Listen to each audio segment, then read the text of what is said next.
Hello my dear students, welcome back to channel my new video. My name is Aamir from A1 coaching. तो बेटा हम लोग वो सारे कर्व्स पढ़ रहे हैं, स्पेशली अलग से वो कर्व्स पढ़ रहे हैं जो कि आपके बोर्ड एग्जाम में आने के चांसेस है, और 3 से 4 मिनट के अंदर हम लोग उसको कर्व को मैक्सिमम 5 मिनट के अंदर कंप्लीट करने की कोशिश कर रहे हैं, ताकि आपको क्लैरिटी से अच्छे से टॉपिक समझ में आ जाए। और ये वीडियो उनके लिए स्पेशली जिन्होंने साल भर नहीं पढ़ा, जिन्होंने पढ़ा उनके लिए दिक्कत नहीं, वो भी पढ़ सकते हैं, बट स्पेशली उनको मैं सिखा रहा हूँ। इतना ज्यादा कॉन्सेप्ट पे जोर न देखिए, पेपर वो अपना कर ले और अच्छे मार्क्स से पास हो जाए। ठीक है, देखो लॉ ऑफ वेरिएबल प्रोपोर्शन क्या होता है, बुक में है लॉ ऑफ वेरिएबल प्रोपोर्शन, उसकी डेफिनेशन आप वहां से लर्न करोगे। ओरली में बता दे रहा हूं होता क्या है, डेफिनेशन कहां से करोगे बेटा, बुक से लर्न करने वाले हो। ठीक, अब आपको ओरल में बता देते लॉ ऑफ वेरिएबल प्रोपोर्शन होता क्या है, ये कहता क्या है। बट ये बोलता है कि आप कभी भी एक वेरिएबल फैक्टर, शॉर्ट रन की बात हो रही, पहली बात तो शॉर्ट रन में अगर एक वेरिएबल फैक्टर में चेंज करोगे तो शुरुआत में तो टोटल जो प्रोडक्ट होगा वो ज्यादा होगा,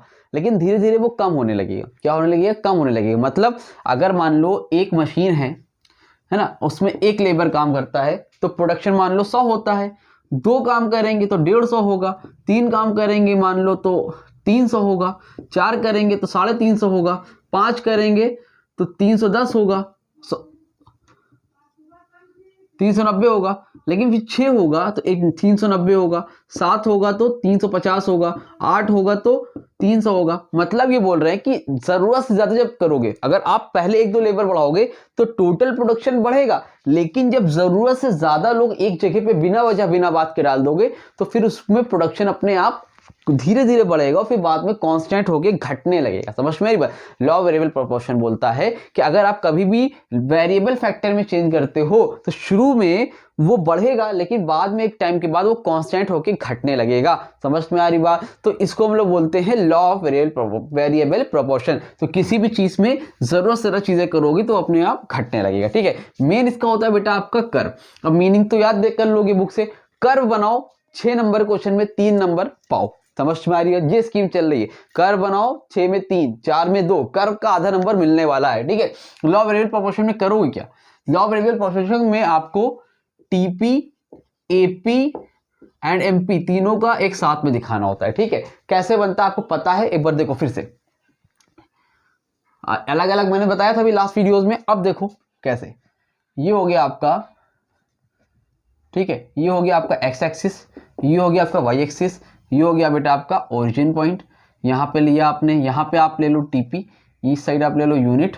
टीपी आपका बनता कैसे है, टीपी आपका बनता कैसे है पता है कि नहीं पता, अभी जस्ट बनाया था मैंने। तो यहां से लो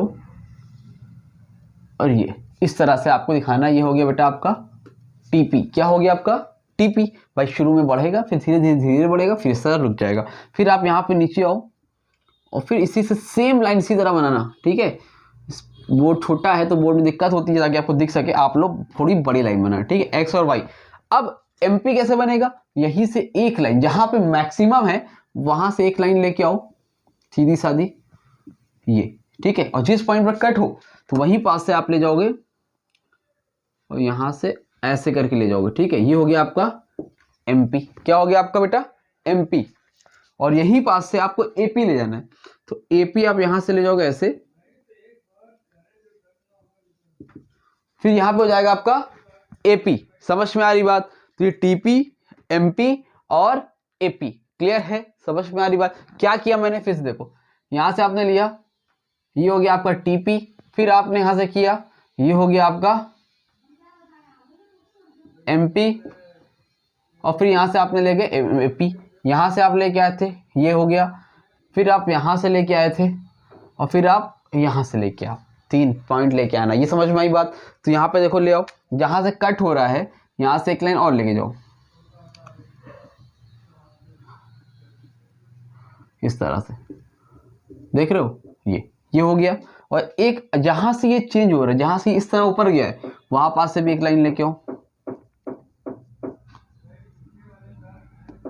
यहाँ पर यूनिट होता है, छोटा सा लिख दे रहा हूँ यूनिट। ठीक है, यहाँ पर भी यूनिट होता है।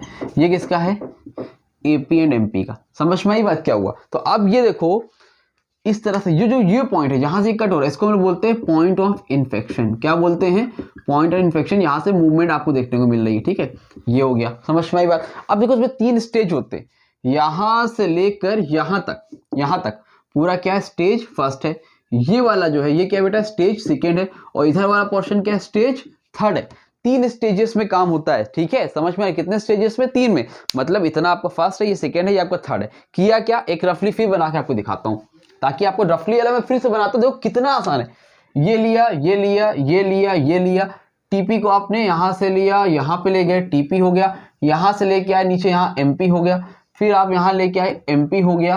फिर यहां से आप ले गए, एपी हो गया। ऐसे लेके गए, ये आपका एपी हो गया। फिर यहां पे कट हुआ, यहां से आप एक लाइन लेके गए ऊपर,